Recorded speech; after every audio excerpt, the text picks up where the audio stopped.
Nós te agradecemos porque o Senhor é tudo para a nossa vida, Pai. Ao mesmo tempo te pedimos perdão, Senhor, porque essa variação que vivemos em nossa experiência aqui na terra, de saber que o Senhor é incomparável, mas viver procurando tantas coisas, Pai, para substituir o Senhor, é algo que é humilhante de reconhecer, Deus. Muitas vezes procuramos tantas coisas que não se comparam à água viva que o Senhor é, Pai.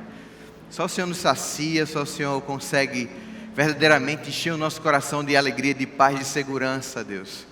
O Senhor é incrível, Pai. O Senhor é o Deus eterno. O Senhor é o Rei da glória. O Senhor é insubstituível. O Senhor é grandioso, Pai. O Senhor é o amor verdadeiro. O Senhor é paz insubstituível, Pai. O Senhor é aquele que consola a gente nas maiores aflições. O Senhor é fiel. O Senhor é aquele Deus que não nos desampara. Mesmo quando nós não te reconhecemos, o Senhor é amigo fiel que não deixa a gente de maneira alguma, Pai. O Senhor é aquele que sabe o que mais precisamos, Deus, e mesmo quando nós não merecemos, o Senhor nos dá. E queremos reconhecer, Deus, que o Senhor é tudo em nossa vida e te pedir perdão por não ser tudo que o Senhor precisa, Pai. E te agradecer por tanta paciência em fazer a tua obra em nossa vida, Pai, em transformar o que só o Senhor vê, Deus, porque nem nós conseguimos perceber a obra que o Senhor está fazendo em nós. Obrigado, Pai. Obrigado pela tão grande salvação que o Senhor tem feito em nossa vida. Fala no nosso coração. Nós te louvamos por tudo isso. Em nome de Jesus. Amém. Estava brincando com o Nelson agora. Ele perguntou sobre o que eu ia falar. Eu disse que eu ia falar sobre os amigos de Zaqueu, a mãe do filho pródigo, os 4 cavaleiros do Apocalipse que não apareceram. Que não tem nada disso na Bíblia, né, gente? Às vezes a gente quer ouvir novidade ou coisa bem diferente. E eu vim falar daquilo que é extremamente comum e que a gente conhece e que todo mundo já ouviu. Porque a Bíblia são histórias que todo mundo conhece, que está aqui há anos e anos, e é um privilégio eu e você ter ela. E são as mesmas histórias que continuam a mudar o meu coração e o seu coração. E a gente vai começar a falar nesse mês que não é só sobre esse mês, sobre o Natal. E a história do Natal, que ano passado a gente fez até uma série chamada Conspiração do Natal, ela muda a nossa história completamente. E a gente perde muito, demais, o poder que essa história tem sobre a nossa vida. E conversando até com o meu pequeno grupo essa semana, perguntando a eles o que o Natal, o que essa época remetia, o que é que significava para alguns deles. Muitos deles falaram que era não, claro, não perdendo o significado, mas é um momento de feriado, de querer estar só, ou que não remete a muitas coisas boas, de ficar realmente distante. Não é um momento bom com família, não. É realmente um momento para ficar só. Ou não significa tanta coisa mesmo. E eu acredito sinceramente, a gente conversou sobre isso, como realmente, e conversando com tantas pessoas, o mundo muitas vezes venceu, conseguiu, ganhou, em diluir o que realmente o Natal significa. Eu não sei quem conseguiu ver o vídeo das Americanas aqui de Recife. Quem viu, por favor, levanta a mão.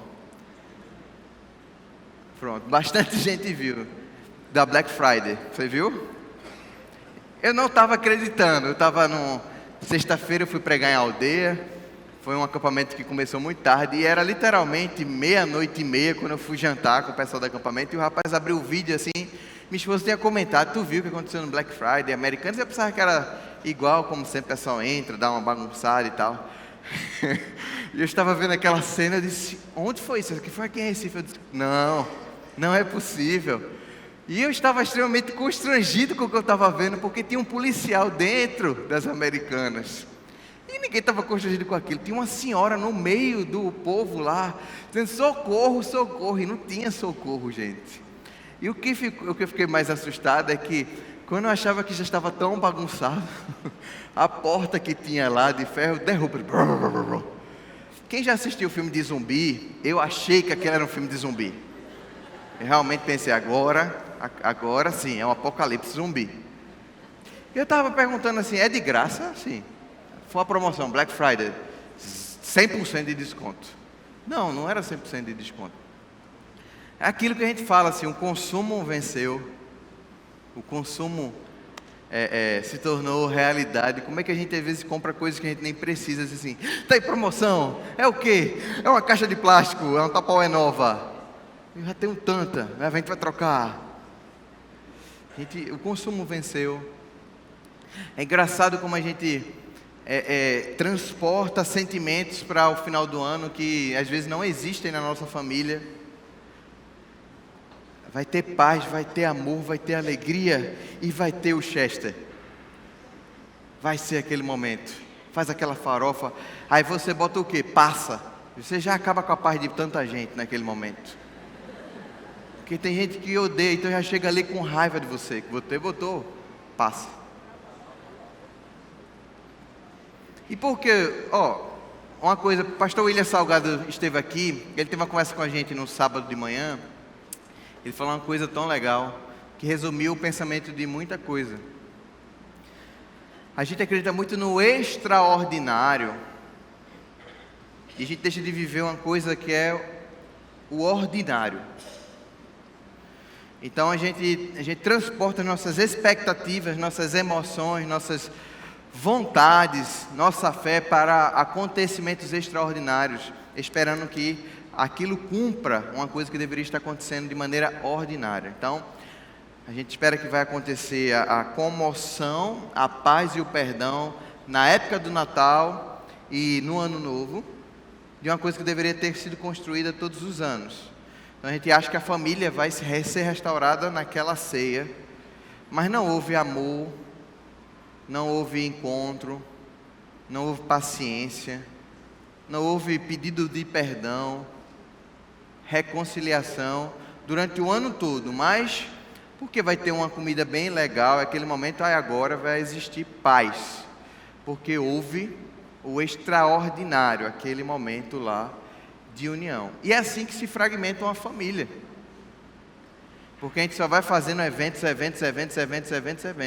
que é assim também como a gente espera que as pessoas se convertam. Não é que tenham o poder, mas às vezes você espera a cantata natalina da Emanuel, que é linda, para finalmente conseguir chamar alguém para ouvir alguma coisa do Evangelho. Porque na hora de falar de Jesus, tu viu sobre a Black Friday? Que negócio, não sai, trava. Porque a gente acredita muito no extraordinário, no que é extra. A gente não consegue ter uma vida comum com Deus. A vida comum com Deus, orar, ler a Bíblia, ter uma comunhão forte, que são as coisas mais difíceis que a gente precisa do dia a dia. Mas a gente precisa de um grande evento que vai falar da Bíblia ou de alguma coisa para renovar a nossa fé. Minha família, Natal, né, não é uma época tão amigável para os meus familiares. Quando fala Natal, talvez para algumas pessoas a faca que corta o Chester pode ser para outra coisa. Porque literalmente foi no Natal, no Ano Novo, que houve uma situação extremamente desagradável na família. Palavras que deveriam ser de amor naquele momento foram de desacordo e de situação de tristeza. Então a família literalmente, cada um foi para o seu lugar. E hoje os primos são filhos da geração mais velha, têm tentado se unir.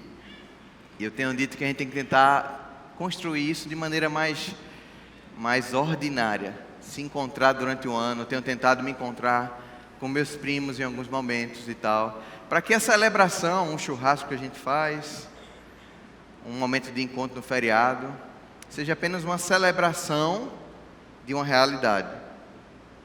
E não uma celebração do acaso. Eu não sei se isso tem feito sentido para você, mas para mim faz total sentido, porque essa é a minha vida. E isso é o que Jesus tem feito. Jesus quer encontrar a gente todos os dias. Quer que o sentimento verdadeiro, a realização dos valores que a gente aprende, seja real todos os dias. Como eu falei, coisas estão se diluindo. Amor, família, a verdadeira paz, porque a gente não exercita com constância. Então, eu gostaria de falar hoje também, que tem muito a ver sobre família, sobre uma história que tem tudo a ver sobre o Natal. Está Mateus capítulo 1, que começa sobre o Natal, exatamente uma leitura que para muita gente pode ser extremamente enfadonha e não tem tanto sentido. E é a genealogia de Jesus, uma das genealogias de Jesus. Olha aí, até eu falei errado, tá vendo? As gerações de Jesus.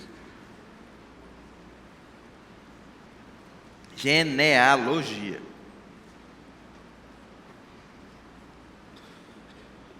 A Gênesis, de onde surge. Capítulo 1 de Mateus, a partir do verso 1.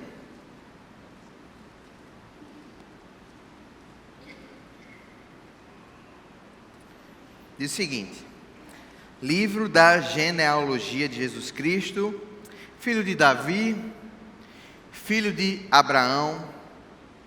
Abraão gerou Isaque, Isaque gerou Jacó. Jacó gerou Judá e seus irmãos. Judá gerou de Tamar, Farés e Zará. Farés gerou Hezron, Hezron gerou Arão. Arão gerou Aminadab, Aminadab gerou Nasson. Nasson gerou Salmão. Salmão gerou Raabe, Raabe de Raabe Boaz. Boaz gerou de Ruth. Boaz gerou de Ruth, Obed, e Obed gerou Jessé. E Jessé gerou o rei Davi. Davi gerou daquele que havia sido mulher de Urias, Salomão. Salomão gerou Roboão, Roboão gerou Abias, Abias gerou Asa. Asa gerou Josafá, Josafá gerou Jorão. Jorão gerou Osias, Osias gerou Jotão, Jotão gerou Acais, Acais gerou Ezequias. Ezequias gerou Manassés, Manassés gerou Amon. Amon gerou Josias. Josias gerou Jeconias e seus irmãos na época do exílio da Babilônia. Depois do exílio na Babilônia, Jeconias gerou Salatiel. Salatiel gerou Zorobabel. Zorobabel gerou Abiúde. Abiúde gerou Eliaquim. Eliaquim gerou Azor. Azor gerou Sadoc. Sadoc gerou Aquim. Aquim gerou Eliúde. Eliúde gerou Eleazar. Eleazar gerou Matã. E Matã gerou Jacó. Jacó gerou José, marido de Maria, da qual nasceu Jesus, Jesus chamado Cristo. Assim, todas as gerações de Abraão até Davi foram 14, de Davi até o exílio na Babilônia, 14, e do exílio na Babilônia até Cristo se fez 14, somando aí 24 gerações. Quanto nome diferente, e aí fica aí você que está engravidando, opções para você. Sabe o que é isso aqui? Currículo. Isso aqui é um currículo. Na época de Jesus, uma genealogia era um currículo. E aqui está um currículo da vida de Jesus Cristo. Isso aqui tem tudo a ver com o Natal. Isso aqui é uma excelente, boa notícia. E a primeira coisa que eu queria trazer para você como mensagem de hoje é que a gente precisa restaurar no nosso coração, como a gente já falou, como as coisas estão se diluindo. Se é comércio, se as pessoas estão tentando trazer uma aura que o Natal não tem, extraordinária, a gente precisa restaurar as verdadeiras boas notícias. Então a primeira coisa que eu gostaria de falar para vocês é que Natal não é bom conselho. Natal é boa notícia. As pessoas chegam nesse momento e vão falar assim: o que é que o Natal ensina para você? O que é que o Natal traz de aura ou de coisa? Natal não é bom conselho. Natal é boa notícia. Tiago, qual é a grande diferença? O conselho é o seguinte: Daniel, você faz isso, isso, isso aqui, e aí você vai ter essa vida aqui e tal, melhor. Felipe, você faz isso, isso, isso, E a sua vida vai ficar melhor aqui. É só você tomar esse passo XX. Não toma o Y, porque vai dar errado. Mas você faz XX e aí dá certo. Ok, isso é conselho. Boa notícia é o seguinte, houve uma guerra. Todo mundo aqui estava com medo, porque todo mundo ia perder. Essa guerra chegar aqui. Todo mundo ia levar as bombas que iam vindo lá. Mas veio uma pessoa correndo aí e trouxe uma boa notícia. A guerra foi vencida. Ninguém vai sofrer dano nenhum. Isso é boa notícia. Boa notícia é, você não fez nada. Você estava extremamente desesperado e eu também. E eu e você recebeu uma boa notícia. De que recebemos todos os benefícios sem ter lutado uma guerra. Que ia chegar a mim e a você. Isso é boa notícia. Então a primeira coisa que eu e você precisa entender sobre o Natal é que ela é uma boa notícia e não é um bom conselho. Segunda grande notícia é que Jesus, numa época extremamente em que, como é hoje, se escondia detalhes da sua família, como Herodes, que inclusive exterminou pessoas da sua família para não aparecer na sua genealogia. Jesus fez o contrário. Mateus faz questão, escrevendo para um público especificamente judeu, de colocar algumas pessoas que eu quero destacar aqui na família de Jesus. Quando você vai apresentar um currículo, você fala assim, péssimo inglês. Boy e Shirley, menino e menina. Esse é meu inglês, você vai botar assim? Você não faz isso. Você fala assim, olha, sou péssimo em relação social. Odeio me submeter a chefe. Tá lá, bota no currículo. E aí, me contrata. Você não bota essas coisas assim. Ótimo em relação interpessoal. Já viajei vários países do mundo. Sou extremamente aculturado, sou uma pessoa incrível. Você bota lá, aí você tira os detalhes, né? Fui demitido com menos de 5 dias de trabalho em algum lugar que tá lá, não aparece. Ela tá rindo, Marisa, porque é de RH. A Marisa trabalhou muito ali, né? Você não faz isso. Mas aqui tem algumas pessoas interessantes. Jacó, Judá e Tamar. Tem aqui Raabe, Ruth. Tem interessante aqui que é uma crítica ao rei Davi, porque aparece a mulher da qual tinha sido mulher de Urias, da qual nasceu Salomão, Manassés, o rei Manassés. Quem são essas pessoas que estão dentro da família de Davi? Algumas que são muito complicadas, outras que não têm nada a ver com a nação de Israel, e que estão exatamente dentro da família do Rei dos Reis, do Senhor perfeito, do dono da história. Tiago, o que é que isso significa? Significa muita coisa para a gente. Significa que esse menininho que não está mais aqui, que eu pensava que estava, nasce nas famílias mais conturbadas, nas histórias mais perturbadoras, nas situações mais inconcebíveis, nas situações que a gente menos imaginaria, porque o Salvador é Jesus, não é a gente. O Evangelho não é bom conselho, é boa notícia. O Natal é uma história de ressurreição. Existe morte, existe problema, existe condição que não tem como resolver, e Jesus vem nascer exatamente em situações que não tinham como nascer. Porque a gente começa a ver Jacó. O seu nome, que é Jacó, vem Tiago. Jacó em hebraico e Tiago é do grego. E meu nome, minha mãe não sabia, mas significa suplantador. Alguém que é mentiroso, alguém que pega pelo calcanhar. E é a história do Jacó. É alguém que era um estelionatário praticamente. Vê que bonito. Ele era um cara que deu um jeitinho, se fantasiou. Disse assim, papai, parece com Jacó, é Esaú, pai. Poxa, olha que toca em mim. Se vestiu parecido com o irmão, deu um beijinho ao papai, deu comida para o papai, Sabe aquele negócio quando ligam para você e falam assim: oi, tudo bom? Você vai ganhar uma grande oferta. Qual é o seu CPF? Jacó. A gente odeia essas pessoas, não é não? Eu não suporto elas. Jacó. Jacó é essa pessoa, ela é uma pessoa complicadíssima.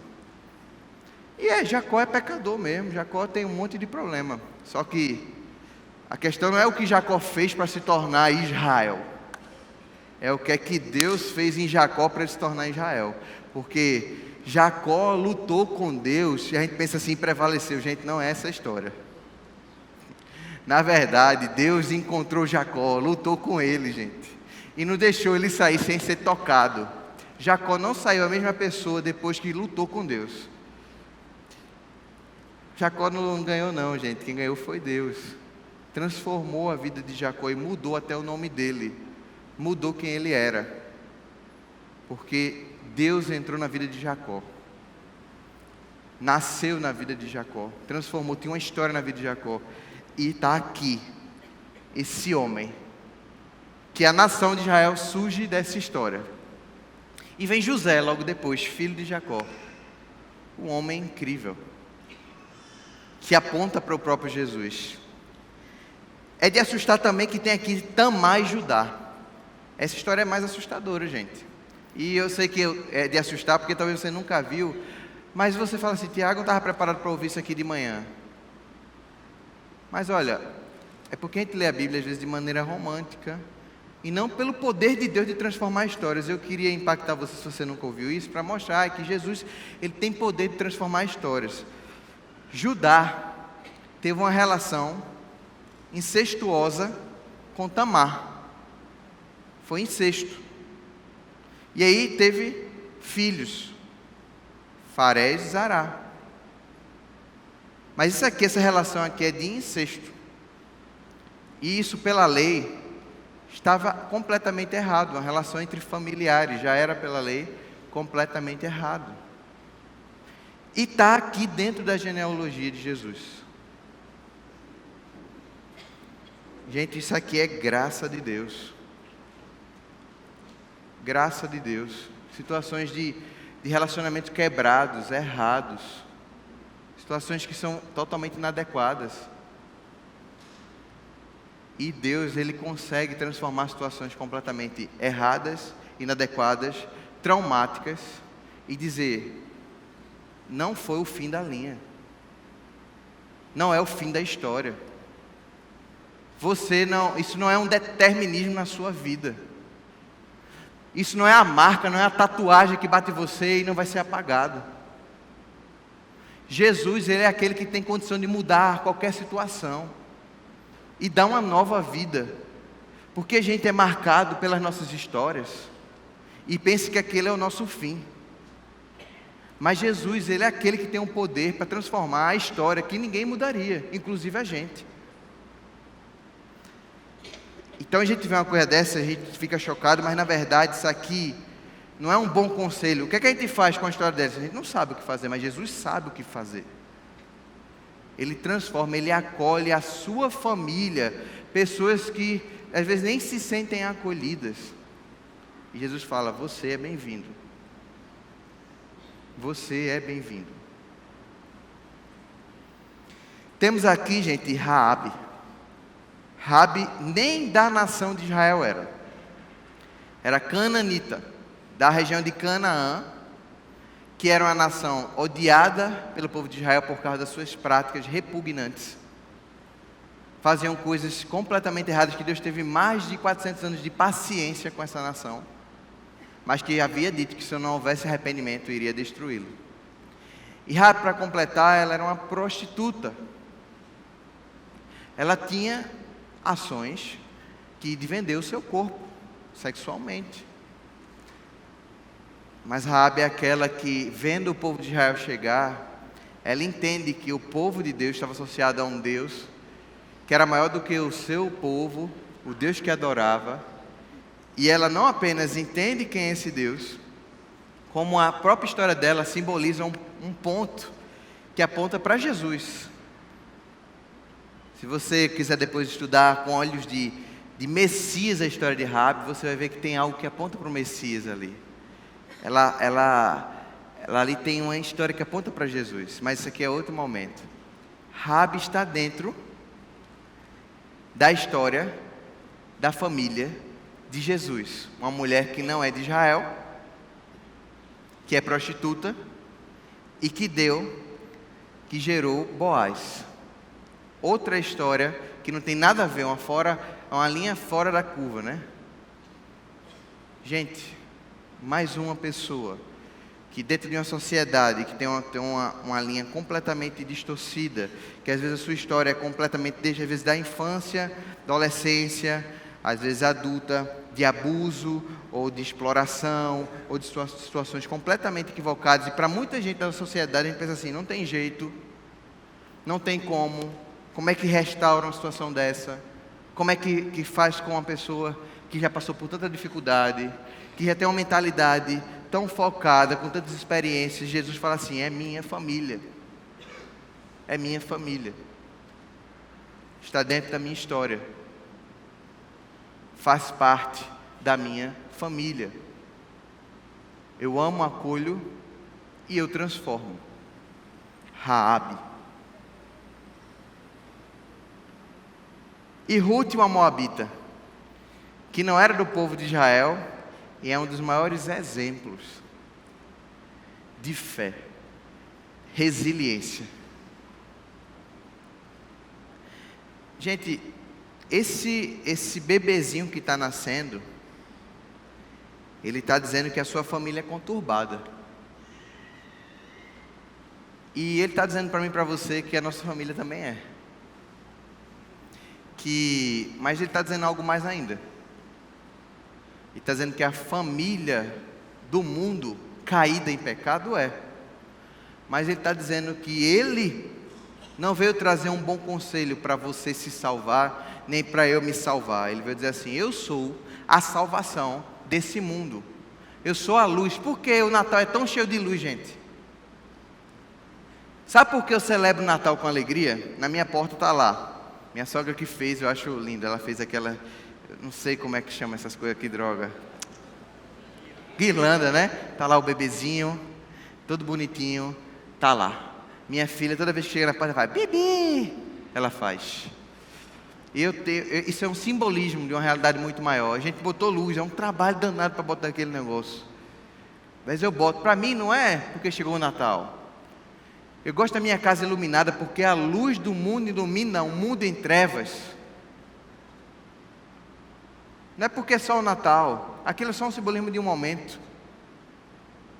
Sabe por que eu dou presente, gente? Mas não é só no Natal. Eu gosto de presentear as pessoas e eu quero que minha vida seja um presente. É porque num mundo egoísta que toma e que perdeu o referencial, Jesus é o presente de Deus para um mundo falido. Porque a gente celebra uma ceia, a gente precisa ressignificar os poderes que Deus nos deu. E mais uma vez Deus está dando aqui um significado de bomba de poder positivo, de amor, de explodir de forma positiva aqui, de aquilo que está quietinho ser tomado por uma força maior. Que evangelho não é um bom conselho, mas é boa notícia de que pessoas que seriam inalcançáveis são alcançadas pelo evangelho de Cristo. E que, como diz Hebreus 12, Cristo tem orgulho de se chamar Senhor deles. Está lá na sua lista quando você lê Hebreus 11, os heróis da fé. Hebreus 12 fala, e Deus se orgulha de chamar Senhor deles. Deus tem orgulho, gente, mas não é pela nossa capacidade, é pela capacidade de Cristo de nos salvar e transformar a gente. Então, tem duas aplicações grandes que a gente poderia trazer, porque a gente poderia ainda falar sobre personagens como, está aqui Davi. Eu queria trazer uma aplicação importante aqui para a gente, porque Davi que casou, que não aparece aqui a esposa Betseba, mas isso aqui é uma crítica a Davi. Porque Davi, que é um grande rei, adulterou e assassinou. Mas está dentro da família de Jesus. A graça para Davi, a transformação para Davi, a recuperação para Davi, a crescimento para Davi, esse arrependimento que transformou o seu coração. Ele caiu e ele foi transformado. Mas eu quero que você possa imaginar essa cena, nessa mesa onde o Cristo está, ao mesmo lado senta a prostituta e senta o rei. Senta a moabita Ruth, que não é israelita pobre, e senta o rei Davi.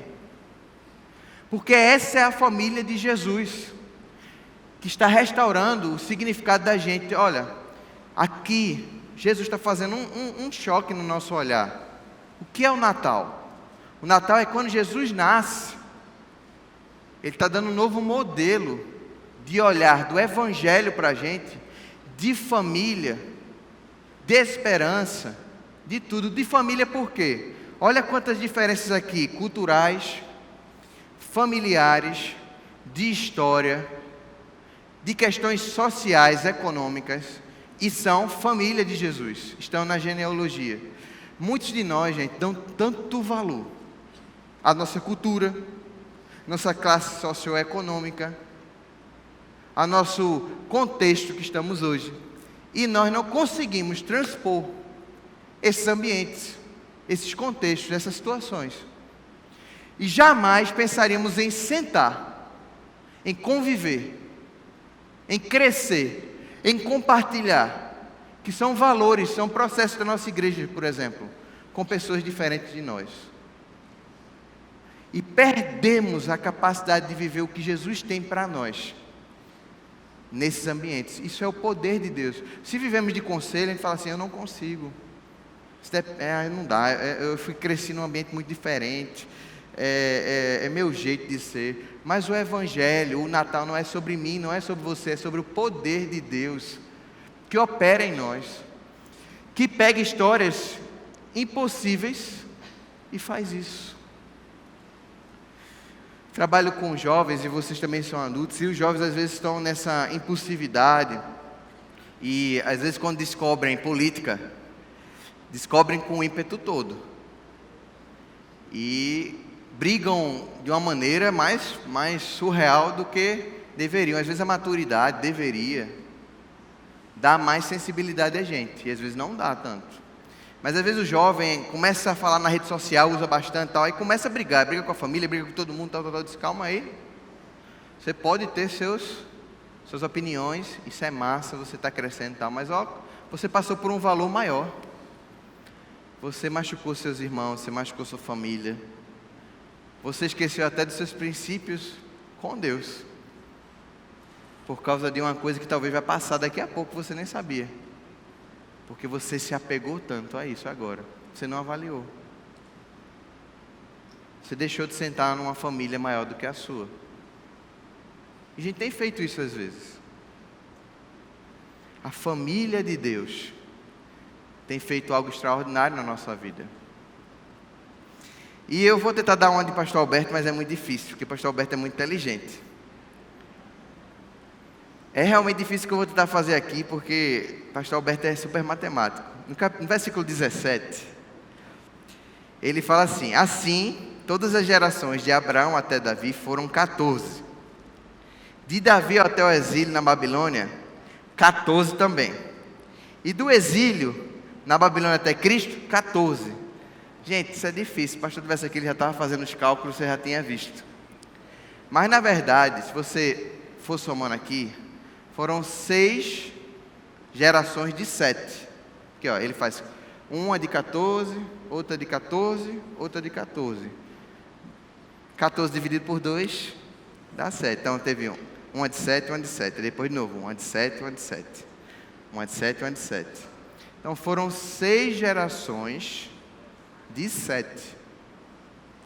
Então quando chegou Cristo, vai começar a 7ª geração de 7 de novo.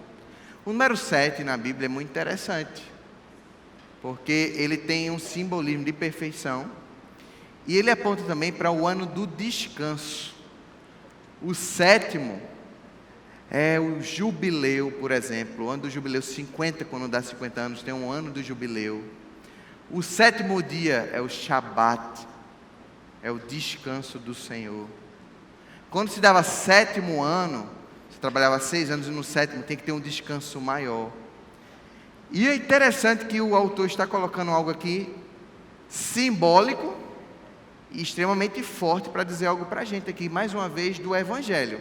Porque tudo é sobre graça. Ele está dizendo assim, houve 6 gerações, mas agora está chegando a 7ª geração.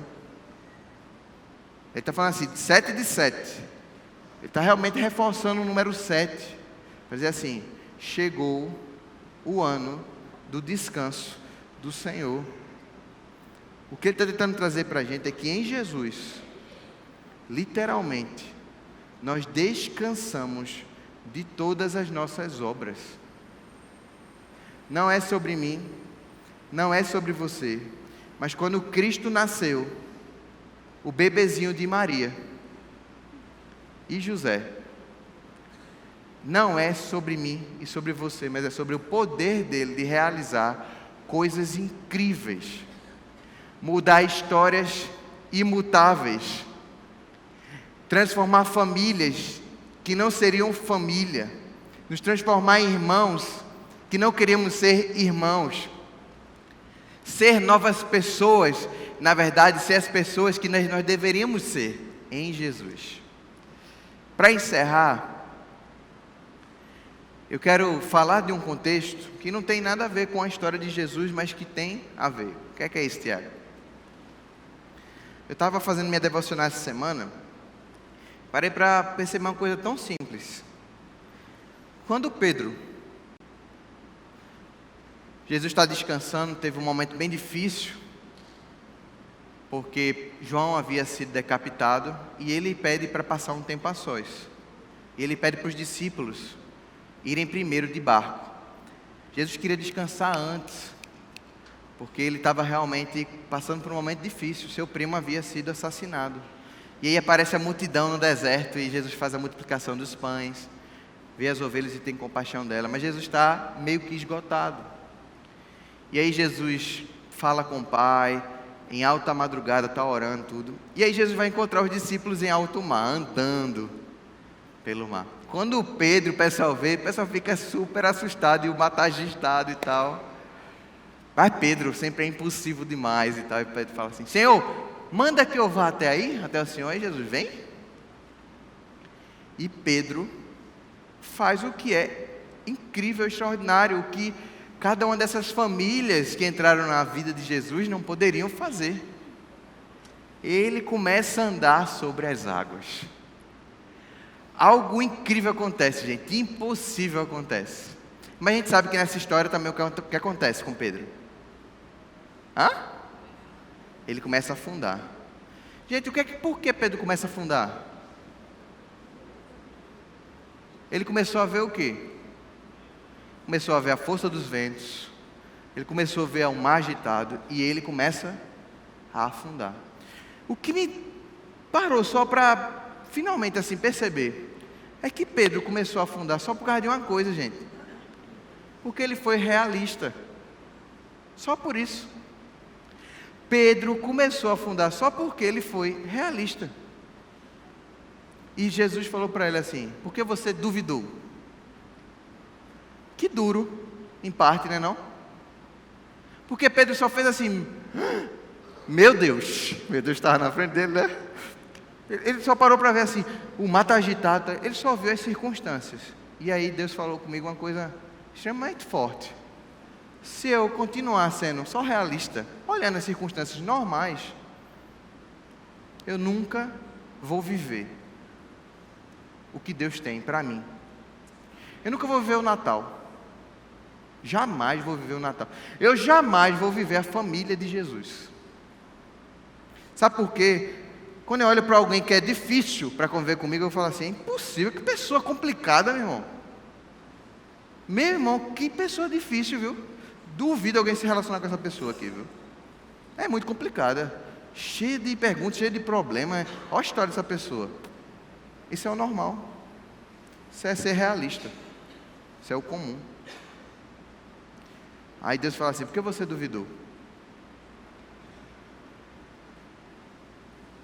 Às vezes Deus manda alguém para a gente e fala assim: queria que você cuidasse dessa pessoa. Eu falo assim: impossível, Deus. O Senhor não dá nem conta, eu acho. Ele vai fazer assim: por que você duvidou? Deus tem dado para mim e para você todos os dias circunstâncias de presente. E o Natal é um presente para as nossas mãos. E eu e você, sabe o que é que vai fazer? De duas uma: ou olhar para Jesus, ou olhar para as circunstâncias. A família de Jesus é uma graça, porque Ele está dizendo para mim e para você que tudo que Ele faz é uma dádiva.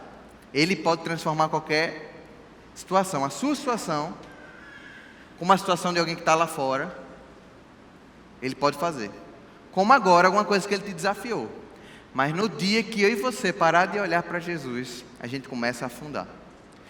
Se você veio de um contexto extremamente complicado, no dia que você parar de olhar para Jesus, você volta para aquele contexto. Sabe por quê?